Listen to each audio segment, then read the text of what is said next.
Hello, Virgo Rising. It's Mandy Ray of Ecstatic Astrology here to give you the October and November forecast for 2023. We're going to do a little looking back, but mostly looking forward. So today is Friday, October 27th, and I am going to show you some things about where these eclipses are for you.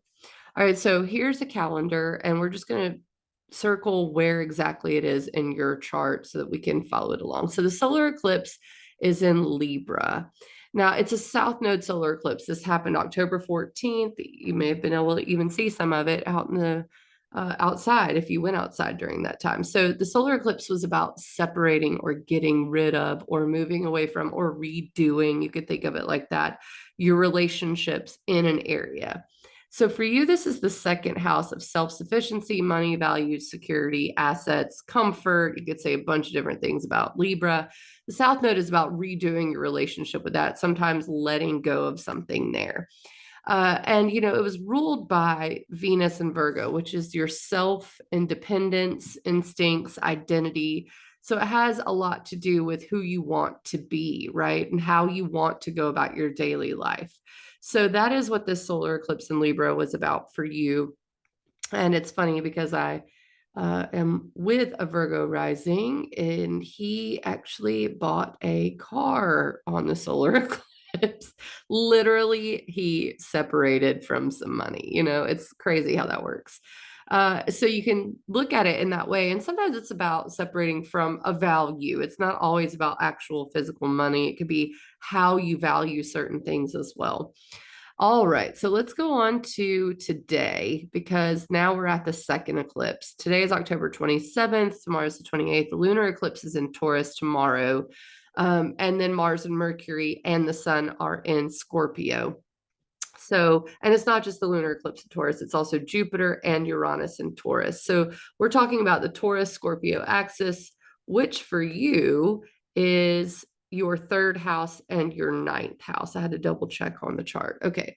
So, third house, this is going to be the Scorpio part: communication, learning, siblings, community, short trips, daily life, how you think, how you talk, how you make decisions. That's where Mars and Mercury are for you. So it's a very mental energy and sometimes inflammatory. Like, I need to communicate exactly what I want, what I need. It's Scorpio.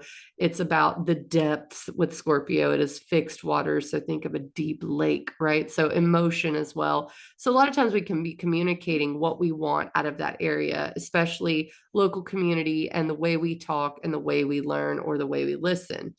And then the lunar eclipse and Jupiter and also Uranus are in your ninth house of higher learning, beliefs, new horizons, travel, truth. It's about expanding your horizons. You've been going through that process for the last 18 months because the North Node has been there. And that's why it's an eclipse, because the full moon is in Taurus, highlighting this area. Maybe you've come to a new philosophy about life, or you have new goals. You want to learn something new, you want to travel somewhere. But that's also kind of closing up shop, these new philosophies. And now the North Node is in Aries. So while the full moon's in Taurus at 5 degrees, the North Node is at, I think, about 24 degrees Aries in your eighth house of empowerment, shared resources, sexuality, contracts. It's about other people's money, investments, grants, loans, all of that. So that's where the North Node is. So you can take both of these areas, the eighth and the ninth house, and say that the lunar eclipse in Taurus is really about that. What's interesting, though, is Venus is ruling the lunar eclipse in Taurus, and that's in the first house of self and identity and instincts and independence and autonomy. And so there may be a situation in which you are looking at in the mirror at yourself and saying, am I seen the way I want to be seen? And do I put off as much value as I actually hold? As someone pushing me down? Is someone disempowering me? That's the eighth house North Node. But also, you may be appearing differently to people as well during this time because you've had new horizons and new situations that you've encountered. Okay, so then let's move on to the 30th and 31st with Venus trine Uranus. Again, self, independence, instincts, identity, And ninth house, higher learning beliefs and truth. Now, this is cool. Wait, no, gosh. Yeah, this is right. No, gosh, I'm like all confused. Let me double check the chart. Yeah, I got it right. Okay. So these are trine. These are supportive. Venus in your first house of self, looking all spiffy, right? Really getting the look you want, the independence you want, the autonomy you want down.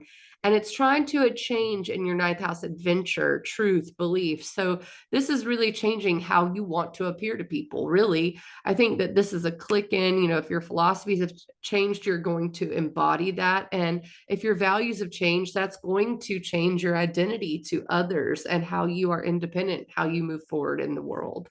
Okay, let's move on to November. So we need a new share here. I've talked myself through this. It's not exactly easy. Shift this one, share. All right, there we go. All right, so this moves on to the sun opposite Jupiter on November 1st. That's how we kick off the month, and it's extra spicy to do so. The sun is in your, oh my gosh, come on, Mandy. The sun is in your third house of communication in Scorpio. I'm doing a lot of these right in a row, so it gets jumbled up. You have to forgive me. Communication, learning, siblings, community, third house, sacred places, decision making. That's where the sun is, right? It's opposite Jupiter in your ninth house of philosophy, belief, truth. So this can expand the need to listen, to learn, to want to hear others or be heard. And it is extra spicy. People can be a little extra that during that time. So you may get into, like, for instance, a philosophical discussion with someone. All of that can be possible. Okay, the 3rd and 4th, this weekend of November is kind of interesting because it has Venus in your first house, opposite Neptune in your 7th house of relationships. So this can muddy the waters a little bit. Maybe you're not feeling seen or heard by someone in the way you want to be. It is a brief sort of situation, but it can be confusing. The other thing happening is Saturn, which is work and structure, is going direct in your 7th house of relationships. So you're encouraged to work on those relationships, to see them through, to maybe structure that in a better way, maybe be more spiritually aligned in that area of your life. The other thing happening at the same time is Mercury in your 3rd house of communication is opposing Uranus in your 9th house of belief and truth.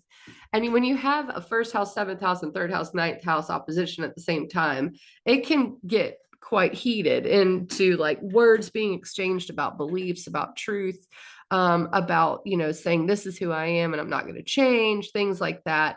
Oppositions do bring negotiation to the table. So you can expect this to be a little bit of a wobbly weekend. That's probably the best way to describe it, especially in relationships and with communication. The moon's in Leo on Sunday the 5th, and Leo is your 12th house of retreat, reflection, and release. And it's just a spiritual moment, and it's going to, I think, be pretty abstract, but also it can involve this 3rd house, 9th house stuff because it's going to square the sun and it's going to square Mars and it's going to square Mercury and it's going to square Jupiter and Uranus and all of these areas. This is really kind of heady in these areas. Okay. It's not exactly easy to get a hold of whenever you're having such an abstract situation. Cadent houses is what we call them. All right, so then the 6th, Venus trines Pluto. Okay, this is pretty cool. Venus in your 1st house, supportive of Pluto in your 5th house. So identity, independence, self, creativity, courage, purpose, romance, children. So this is an empowering situation, especially creatively for you or with children or your inner child or joy or fun or any of that. Mercury in your 3rd house of communication trines Neptune, which is in your 7th house of relationships. So after that kind of crazy weekend where we had Venus opposite Neptune, maybe this brings a certain sense of completion, puzzle pieces fitting together. We understand, we've thought outside the box, we've listened, we understand someone else's point of view, and they understand us, and we can creatively communicate about it. All right, now let's go to Venus in Libra. I love this for you because it's in your 2nd house of finances. Okay. Venus is a benefic, it's bringing benefit. Venus rules Libra. There's nothing else ruling Venus at this time. So whenever you see Venus moving into its home sign, you think, this is great. This is going to benefit my money, my values, my security, my self sufficiency, my comfort, my assets, all of these second house things. However, one thing that we need to note is that it's going to hit the south node on the 29th. And this is about maybe getting rid of something, okay, in this area of money, value, security, comfort, right? So even though Venus and Libra is going to be a great transit, there is that moment on the 29th when there may be an eclipse moment. Okay. And don't forget, I know a Virgo rising very well and close to one. And on the solar eclipse in Libra, they bought a car. Okay. An expensive car. Every car is expensive now. On the 29th, it could be a similar situation. You know, what money are you going to depart from because you're making investments and stuff? Or what relationship are you leaving behind because it's not paying you what you want? Things like that come up. Okay. Now let's move on to the 10th, which gets really interesting because this is going to involve your angles. Okay. Mercury moves into Sagittarius. Sagittarius is your fourth house of home and family. That's pretty great. But Saturn square in your seventh house of relationships. So there can be a conflict, there can be a misspeak.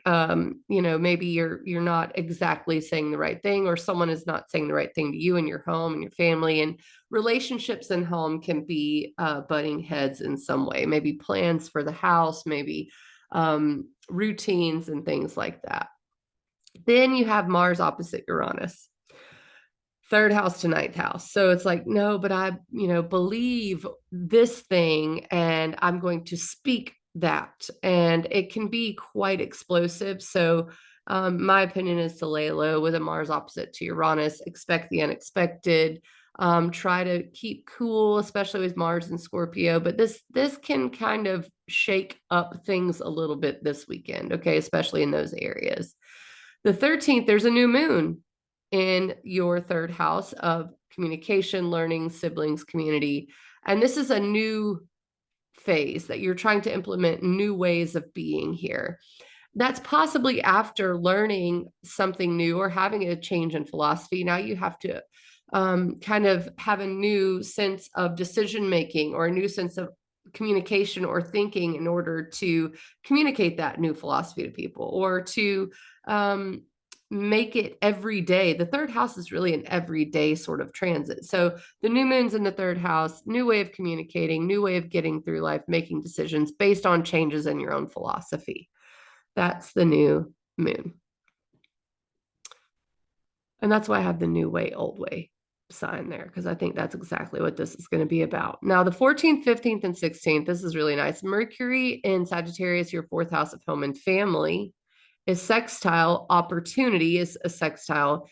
Venus in your second house of money. So this is a time to, get in touch with your family and let them know exactly what your plans are for a budget, or maybe even working on your home, spending time tidying up your home. It's a really nice time to communicate with people in your family about your values and talk it out. It's opportunity. The heart and the mind are connected around this time.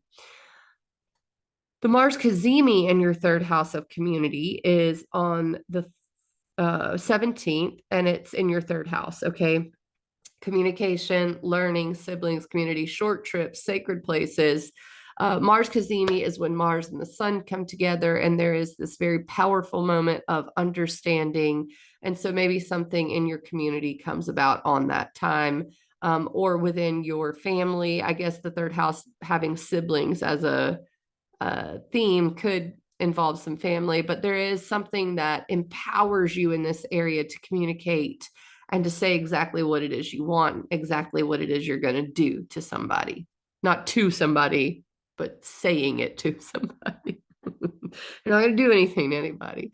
All right. So then the moon in Aquarius square Mars, this could be a little bit of a triggering moment. It's brief. It'll be moon in your sixth house of work, square Mars in your third house of communication. So just have that on your radar.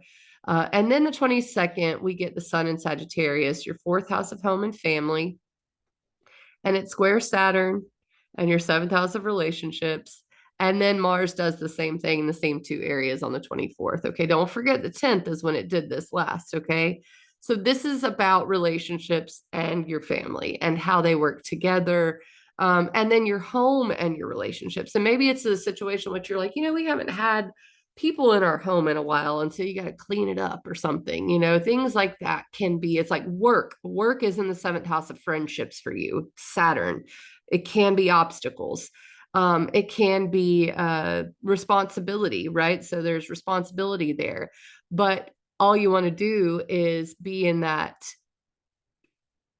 This having Sagittarius on the fourth house is so funny to me because Sagittarius is the sign of travel and philosophy, and you've got it in the home area, right? So there's this need to expand your home and expand at home, but you also are expected to put in some work in relationships. So it's not, you might want to be solitary during that time, and yet you're being encouraged to be out and about and be around people, and that can be difficult. And then also there's a full moon in Gemini, square Saturn at the same time. So what you have is the sun in your fourth house of home and family, Saturn in your seventh house of relationship, and the full moon is in your 10th house of career. So this is your fundamental, cross of matter in your chart. Okay. So this has a lot to do with all of these. The full moon shining its light on career, something about relationship may be holding you back. It could be relationships within your career. It could be needing to work on how you communicate. You've just gone through a lot of that with all of the Scorpio lessons you've had over October and November in the communication area. So hopefully it helps you get to this point, know exactly what to say. And then, check in with your gut because the full moon in Gemini is ruled by Mercury, which will be in your fourth house in Sagittarius and home and family. And that's your gut, right? Like check in with that during that full moon and just be aware relationships can be a little rough and a little bit of an obstacle around that time. Last but not least, and I already touched on this, is Venus hitting the South Node on the 29th. Now, Venus is in your second house of money. So when it hits the South Node, it can be a little nerve wracking. So just keep that in mind. You're doing it a different way. You have different values now, and that's what this is about. All right, guys. Thanks, Virgo Rising, for tuning in. I will catch you guys on the flip side in December for the December and January updates. And by then, maybe Saturn will have moved on from my Mercury a little bit, and I can have it together on time and more put together. Either way, thank you so much for tuning in. ecstaticastrology.com to book. I will catch you on the flip side.